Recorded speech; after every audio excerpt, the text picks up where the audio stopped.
one more thing about what I said in my last video about race being complicated and black people seem like they're insecure because, like, why do you need to have black power, like, in the mainstream culture? Like, why do you have to define yourself by your blackness? Why can't we just empower people in general?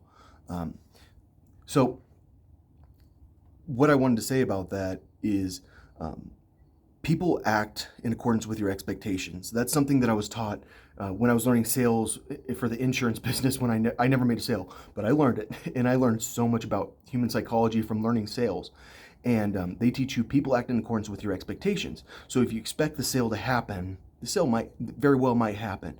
Like, you just like assume it, it happens. So when you have a black culture that assumes that there are racial issues, and you assume, is it inferiority? Is like, do black people need to prove that they're not inferior? We're not inferior by shouting it. I'm just saying, like, when you're so, it seems like it's insecure. Like, when you're like, I'm black and I'm beautiful. Well, I don't think that all white people are beautiful. I think there are some freaking ugly ass white people. And I think there are white people that are in the hood that need to be empowered to get out of the hood. And I think that there are rich people that need to be empowered to be confident in the workplace also. Because not everyone comes out of the womb empowered to be successful. And I'm just saying, like, when you're trying to empower an entire race with your rhetoric, and like, it's exclusive, then it seems to imply that the entire race feels like they're inferior and they need to be empowered.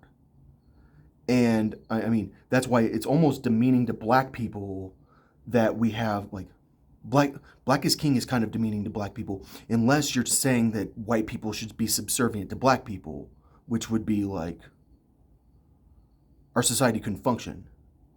Like, really, in the United States, like, the white people would be in charge of the technology, and then the black people would be in charge of all the decisions, because the white people are like the technology makers.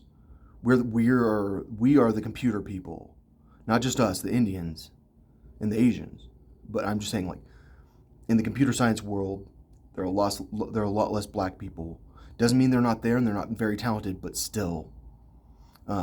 So all I'm saying is, like, when you're behaving like your entire race is inferior, like with your rhetoric, which is like, I'm trying to convince my people, like, who I am assuming assumes they're inferior. You guys all think you're inferior. Trust me, black is king.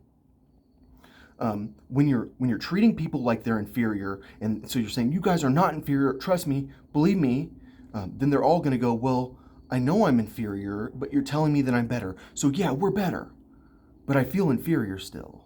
And all I'm saying is, I think it hurts the psychology of black people, like, in general, that people, including black people, treat them like they assume they're inferior. You guys all know you all think you're inferior. You're wrong. Wait, we think that? Who decided we think that, Beyonce? We don't think we're inferior. Why, why are you trying to convince us that we're not inferior, unless we're inferior? I'm just saying, like, it's kind of weird how the psychology of, like, of convincing someone they're powerful can be, because it makes them feel like they're not. Does that make sense?